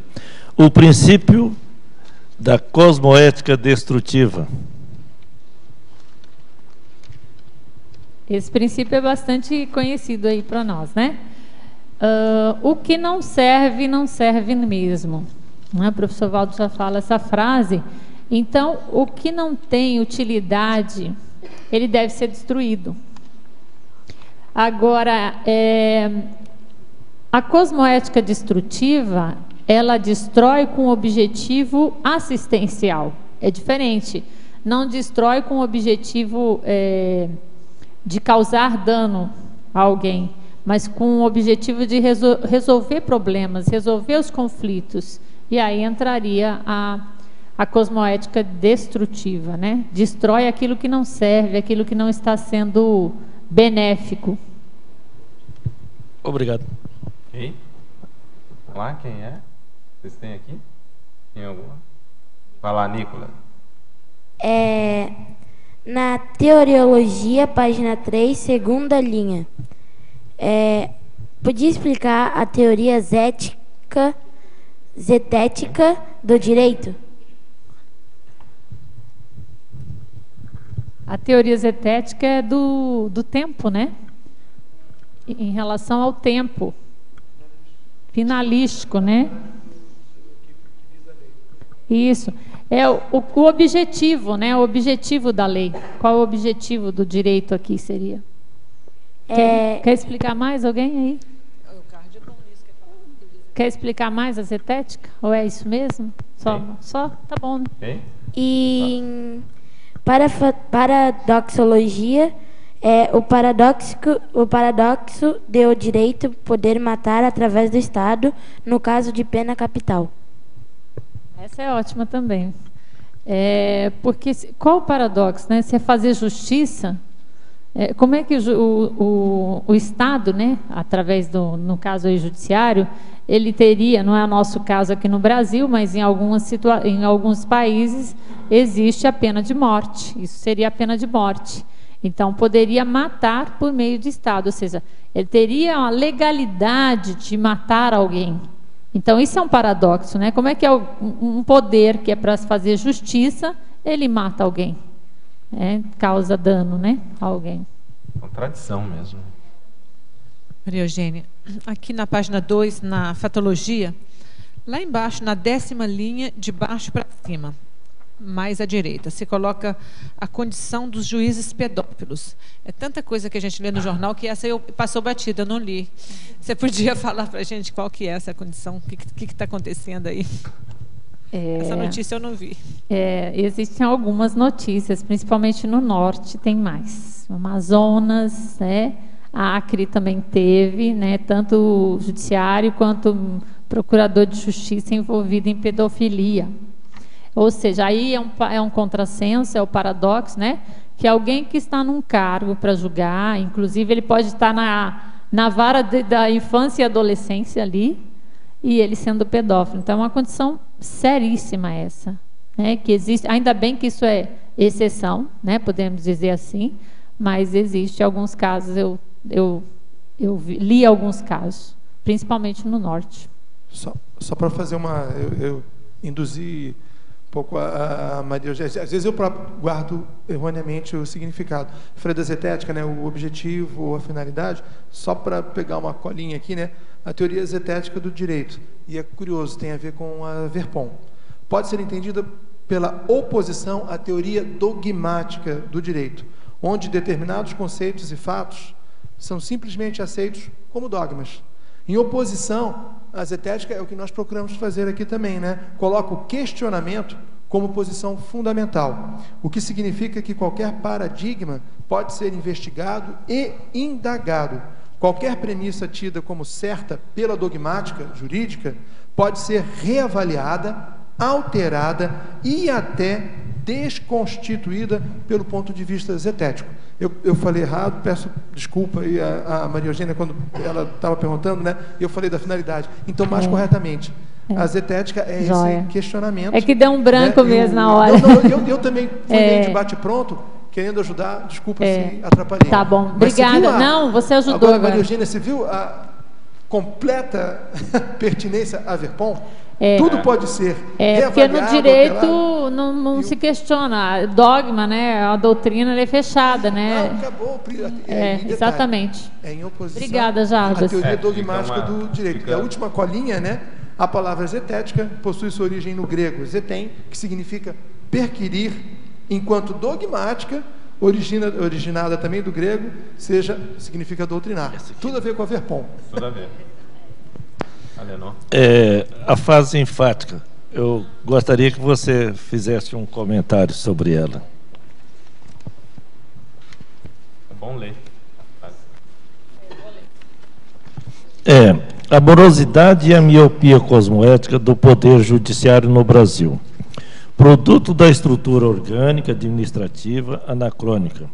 Dificulta o desempenho sincronizado com o bem-estar social. O judiciário ele não acompanha as mudanças sociais, né? Então é muito morosa a questão do processo. O próprio processo legislativo ele é muito demorado, né? Então essa morosidade, aí eu falo miopia cosmoética, é o que a gente já falou no decorrer de toda a nossa defesa aqui. Falta mais lucidez, falta mais discernimento em relação às questões multidimensionais, extrafísicas e energéticas, no que se refere às questões da lide, dos conflitos ali que são gerados e levados, submetidos até o judiciário, né?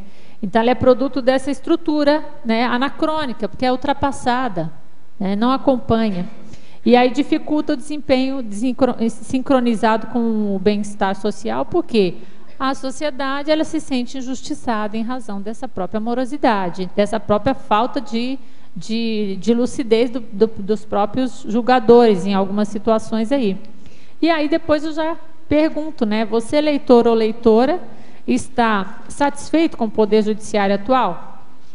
Já pensou sobre a justiça fundamentada no princípio da cosmoética, que é o que a gente prima aqui, ou seja, os princípios, né, da imparcialidade, do melhor para todos, da assistência, norteada pelas leis paradireitológicas. Então, as leis que realmente visam a megafraternidade, visam reatar os laços, né? Desfazer questões, interprisões grupocármicas, seria isso aí. Okay. Obrigado. Maria Eugênia, parabéns pelo verbete, é a sua estreou em alto estilo. Gostaria então de agradecê-la. Esperamos as centenas de outros verbetes. Tem muito assunto. Aqui a gente poderia ficar mais umas 2 horas e não daria conta das questões e discussões aqui. Realmente é um tema muito importante para todos nós. Você tem experiência no assunto e sabe expor muito bem. Parabéns. Tá? Obrigada a vocês. Um tema poderoso, né? Poderoso. Eu gostaria de agradecer também aqui aos tertulianos aqui presentes.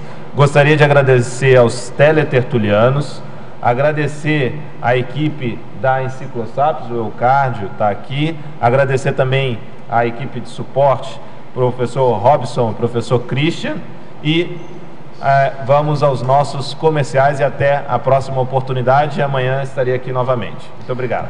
Obrigado. As pontuações da tertúlia de hoje são 26 assinaturas no livro de presença, 17 perguntas presenciais e 27 perguntas respondidas online.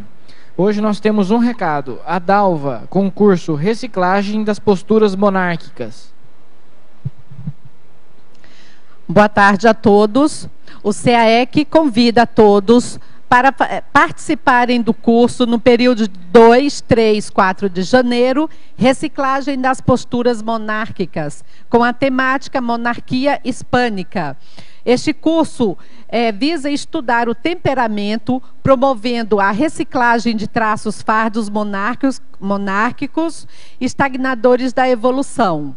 Os interessados poderão procurar a recepção do CAEC através do telefone também 45 3525 2652. Teremos também, em fevereiro, a Semana da Max Proexis, que acontecerá 14 a 22 de fevereiro. Dentro deste cronograma, teremos também Balanço Existencial, 14 a 17 de fevereiro. Os objetivos desse curso serão realizar balanço existencial pessoal, os erros, as conquistas e as pendências. Levantar também as necessidades do ego, grupo e policármicas. Identificar obstáculos pessoais à execução da Proexis. Utilizar os recursos pessoais para o aproveitamento das oportunidades evolutivas. E elaborar o projeto existencial pessoal.